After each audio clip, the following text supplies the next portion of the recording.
कार्यक्रम के पुण्यार्जक हैं श्री संजय जैन, श्रीमती ममता जैन, ग्रेटर कैलाश दिल्ली, श्रीमती अलका जैन, सौरभ जैन, परिवार न्यू रोहतक रोड दिल्ली, श्री कमल जैन, श्रीमती ममता जैन, परिवार पालम गांव दिल्ली, श्रीमती कमला देवी जैन, विजेंद्र जैन, मधुबाला जैन, डॉक्टर संजीव निशा जैन, चितरंजन पार्क दिल्ली, श्री योगेश जैन दिल्ली। बंधुओं, आप सभी गुरुदेव आचार्य सिद्धांत सागर जी महाराज के मंगलमयी कल्याणकारी प्रवचनों को सुन रहे हैं। गुरुदेव आचार्य सिद्धांत सागर जी महाराज का जन्म 1 अप्रैल 1967 को पटेरा मध्य प्रदेश में हुआ। 24 अक्टूबर 1987 उदयपुर राजस्थान में आचार्य श्री श्रीमती सागर जी महाराज तपस्वी सम्राट के नाम से जो विख्यात थे, उनसे मुनीक्षा धारण करी। रक्षाबंधन 1993 में ब्यावर राजस्थान में आपको आचार्य पद पर आसीन किया गया और अभी तक आपके द्वारा लगभग 120 दीक्षाएं प्रदान की जा चुकी हैं और जो साधु लगातार धर्म आचरण कर रहे हैं और मोक्ष का मार्ग जन जन का प्रशस्त कर रहे हैं, तो आप सभी अपने जीवन का सौभाग्य बढ़ाएं और गुरुदेव के सिद्धांत रूपी वचनों को सुने और जीवन कल्याण करें। यही आप सभी के लिए मेरी मंगल भावना। महानुभावों, संसार के शास्त्रों के 4 सत्य हैं, इनको कभी नकारा नहीं जा सकता। वे यथार्थ हैं, सत्य ही हैं। इनको कोई चाहे कि नकार दे, जैसा कि बुद्ध ने कहा है कि 4 आर्य शस्त्र, आर्य पुरुषों के लिए 4 सत्यों की चर्चा की है। ये चीज सत्य है, इसको कोई नकारा नहीं जा सकता है। पहला सत्य है दुख है। क्या है? दुख। दूसरा है समुदाय, तीसरा है निरोध और चौथा है मार्ग। ये 4 बातें कही। जो दुख है, इसका मतलब संसार में दुख है। हम भले ही ये सोचते सुख सुख सुख नहीं है, यथार्थ सुख नहीं है, क्योंकि सुख 2 तरह के होते हैं। एक सुख होता है क्षणिक और दूसरा होता है शाश्वत। एक सुख होता है भौतिक और एक सुख होता है आध्यात्मिक। तो आध्यात्मिक सुख तो संसार में है ही नहीं। चारों गतियों में घूम लिया, कहीं सुख मिला? दाम बिना निर्धन दुखी, तृष्णावश धनवान, कहूं न सुख संसार में, सब जग देखो छान। सारे संसार को देख लिया है, चारों गतियों में जा जा करके देख लिया है, कहीं हमें सुख मिला नहीं है। जहां जाते हैं बस कुछ वस्तुओं के संपर्क में थोड़ी देर के लिए सुख हो जाता है, फिर दुख। क्षणिक सुख तो मिलता है और उस क्षणिक सुख की लालसा में व्यक्ति आगे बढ़ता रहता है, संसार के चक्कर काटता रहता है।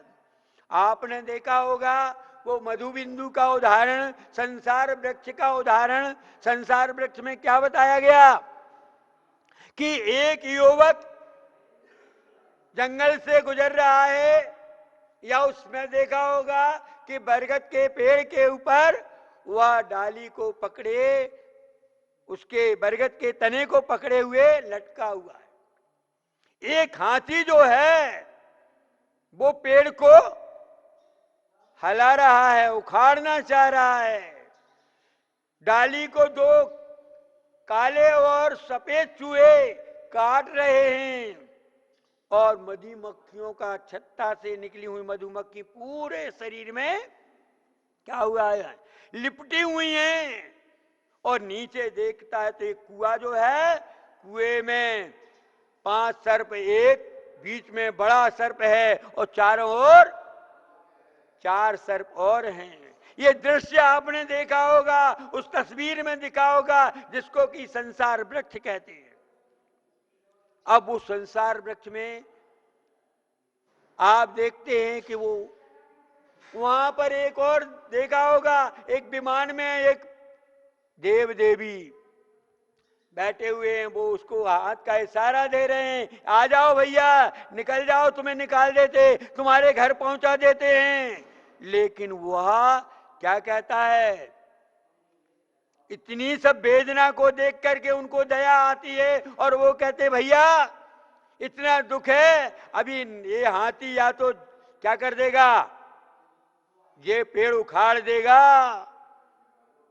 तुम्हारी आयु समाप्त जैसी हो जाएगी, तुम नरक निगोद में चले जाओगे, तुम कुएं में पड़ जाओगे। और इसलिए वो चूहा जो दिन रात के चूहे काट रहे हैं, डाली को काट देंगे और तुम्हारी डाली टूट जाएगी और तुम नीचे कुएं में पड़ जाओगे, वो सर्प तुम्हें निगल लेंगे। और वो दया करके कहते आ जाओ भैया, आ जाओ, हम इस विमान पर बैठ करके तुम जहां के हो वहीं पहुंचा देंगे, जहां तुम जाना चाहते हो वहां पहुंचा देंगे। लेकिन वो कितना बोलता है, वो यही बोलता है कि भैया बस एक बूंद वो टपक रही है, उसको और मुंह में रख लें, इसके बाद में आ जाऊंगा। एक टपक जाती, वो कहते अब वो बस ऐसे ऐसे करते करते डाली टूट जाती है और वह उस कुएं में पड़ जाता है। नरक निगोद आदि गतियां उसे निगल लेती हैं और उस चक्कर में पड़ा रहता है। ऐसे ही हमारी दशा है कि थोड़े सुख के लिए हम अपनी जिंदगी बर्बाद कर देते हैं। इसलिए संसार में जो भी है क्षणिक सुख तो है, लेकिन शाश्वत सुख नहीं है, आध्यात्मिक सुख नहीं है। इसलिए कहा जाता है संसार में दुख है, संसार दुखमय है, दुख है, वो क्षणिक सुख कोई सुख नहीं है, वास्तविक सुख नहीं कह सकते, क्योंकि वास्तविक सुख तो वो है जहां दुख का आगमन ना हो।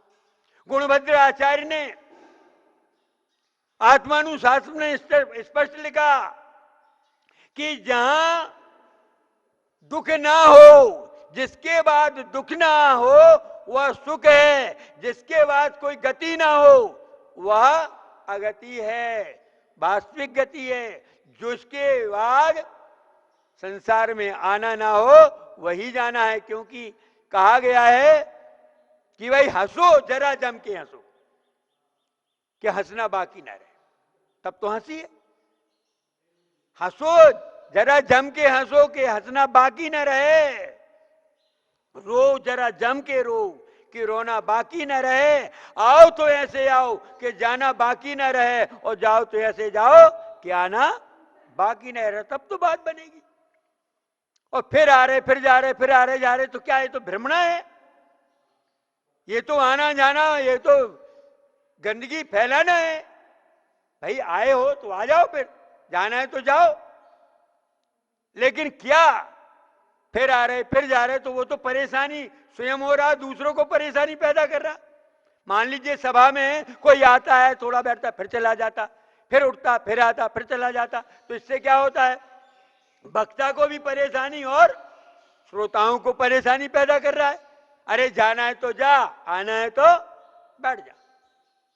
तो ऐसे ही सुख यदि है तो फिर उसके बाद दुख नहीं आना चाहिए, तो वास्तविक सुख वह है। तो संसार तो दुख है, क्यों है, क्योंकि उसके बाद दुख के बाद सुख, सुख के बाद दुख, दुख के बाद सुख, तो ऐसे चलता रहा। तो ये तो अरहट है, इस अरहट में सुख नहीं है, संसार में सुख नहीं, यानी दुख है, पहला सत्य। और ये स्वीकार करना पड़ेगा, तभी जाकर के संसार से मुक्त होने के प्रयास भी हो सकते हैं। तब उससे, जैसे हम मान लें कि हमें रोग है तो हम डॉक्टर के पास जाएंगे, भाई हमारे लिए रोग है तो हम इलाज कराएंगे, किसी से रास्ता पूछेंगे कि हम कैसे स्वस्थ हो सकते हैं। और जब हमें मालूम हो गया हम तो सुखी हैं, हम तो बिल्कुल भगवान ही हैं, अब तुम हो तो फिर काय के लिए पूछोगे, फिर सुखी हो तो काय के लिए प्रयास कर रहे, क्यों सामायिक, क्यों ध्यान और क्यों स्वाध्याय, किसके लिए कर रहे तुम। इससे सिद्ध है कि आप दुखी हैं, इसलिए सारे सुख होने के उपक्रम कर रहे, व्यापार कर रहे, जो भी कर रहे हैं, व्यवहार कर रहे हैं, सब सुख पाने के लिए कर रहे हैं, क्योंकि हम दुखी हैं। और अब दूसरा सत्य है कि दुख के कारण हैं, तब तो दुखी हैं। अगर दुख के कारण नहीं होते तो दुखी क्यों होते हम? दुख के कारण क्या हैं? दो ही कारण हैं। व्यक्ति अगर दुखी होता है तो दो कारण से दुखी होता है, एक तो आदत और दूसरा अहंकार। कोई ना कोई आदत पड़ी है इसलिए वो परेशान है, चाहे मोह की आदत हो, चाहे मानी किसी तरह की आदत है, चाहे तो व्यसन की आदत हो, खोटे व्यसन की आदत होती है तो वो दुखी है, या तो अहंकार में फूला हुआ है। बस यही दो कारण हैं, इन कारणों के कारण से दुखी है। दुख के कारण है, जब कारण है तो निवारण भी है, यानी उस दुख से मुक्ति का कोई ना कोई निवारण तो है, उपचार है। ये तीसरा सत्य है कि दुख है, दुख का कारण है, अपत्य का सेवन करिए, रोग है। अगर मेरे शरीर में रोग है तो रोग का कारण अपत्य सेवन है। निवारण क्या है? निवारण यही है कि अब हम अपत्य का सेवन ना करें। क्या करें? अपत्य सेवन। दो कारण को हटाओ। अग्नि पर भगोनी रखी है और पानी डाल रहे, पानी डालो और चाहे बर्फ डालो, चाहे हवा करो, चाहे मंत्र करो, क्या वो अग्नि, वो पानी ठंडा हो जाएगा? नहीं हो सकता है, क्योंकि अग्नि का कारण तो उसमें लगा हुआ है। अग्नि में लकड़ी लगी हुई है तो वो तो भगोना कितना डालो, ऐसे ही हम कर रहे।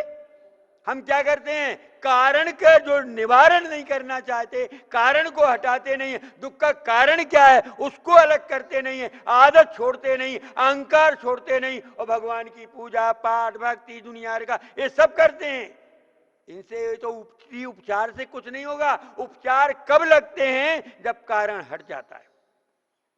कारण को हटाए बिना मार्ग नहीं मिलेगा।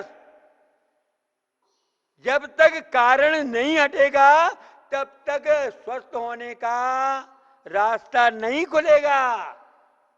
पट्टी ऊपर ऊपर की तुम क्या करो, बदलते रहो, मलम लगाते रहो, लेकिन उसके अंदर जो मवाद भरी है, जो गंदगी है, उसको कुछ ना करो तो क्या हो जाएगा? घाव मिट जाएगा? घाव नहीं मिट भरेगा। क्योंकि कहते हैं कि अगर तुमने मूल को नहीं, अगर आप पत्ते तोड़ते रहो वृक्ष सूख नहीं सकता है। अगर पत्ते वृक्ष को सुखाना है तो एक ही काम है, उसकी जड़ को अलग कर दो।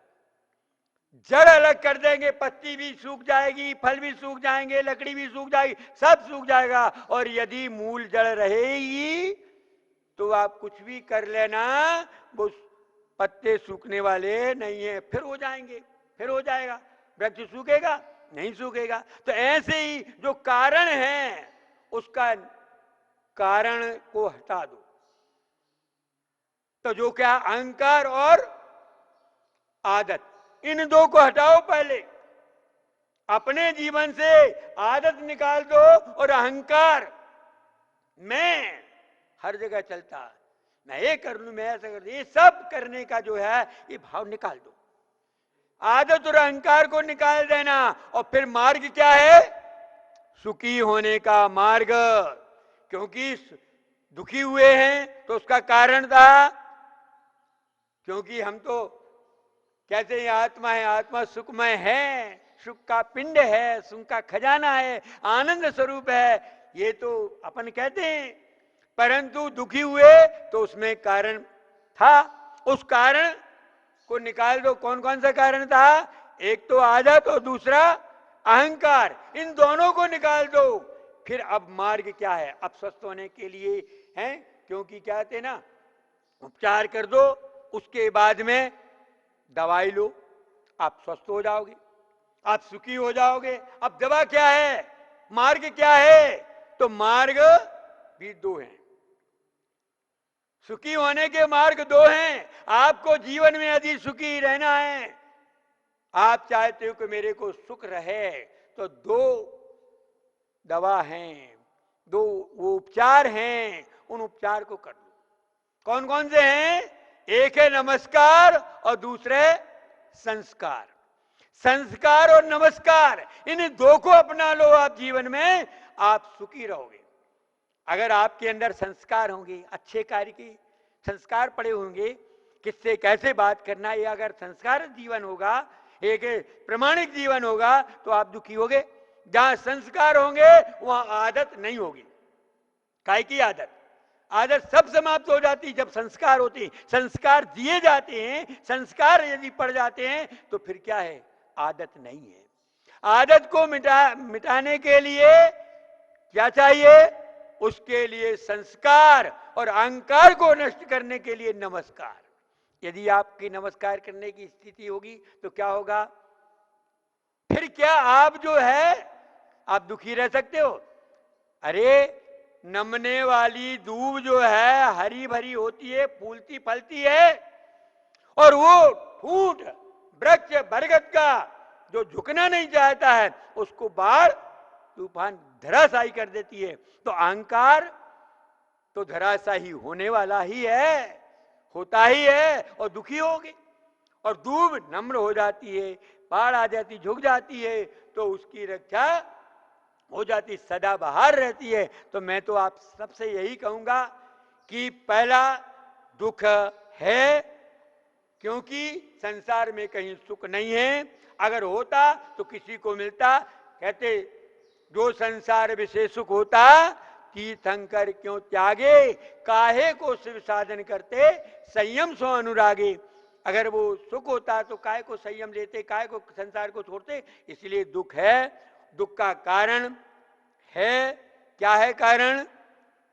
उसका कारण ये है आदत और अहंकार हमारा पड़ा हुआ है, और उसके निरोध का उपाय हमारे पास है। उसको निरोध कर सकते हैं नमस्कार और संस्कार से, और हमारा सुखी हो सकता है आत्मा, क्योंकि यही मार्ग है और यही सुखी का और दुख मुक्ति का उपाय है। बोली भगवान महावीर स्वामी की जय। इस कार्यक्रम के पुण्यार्जक हैं श्री संजय जैन, श्रीमती ममता जैन, ग्रेटर कैलाश दिल्ली, श्रीमती अलका जैन, सौरभ जैन परिवार, न्यू रोहतक रोड दिल्ली, श्री कमल जैन, श्रीमती ममता जैन परिवार, पालम गांव दिल्ली, श्रीमती कमला देवी जैन, विजेंद्र जैन, मधुबाला जैन, डॉक्टर संजीव निशा जैन, चितरंजन पार्क दिल्ली, श्री योगेश जैन दिल्ली।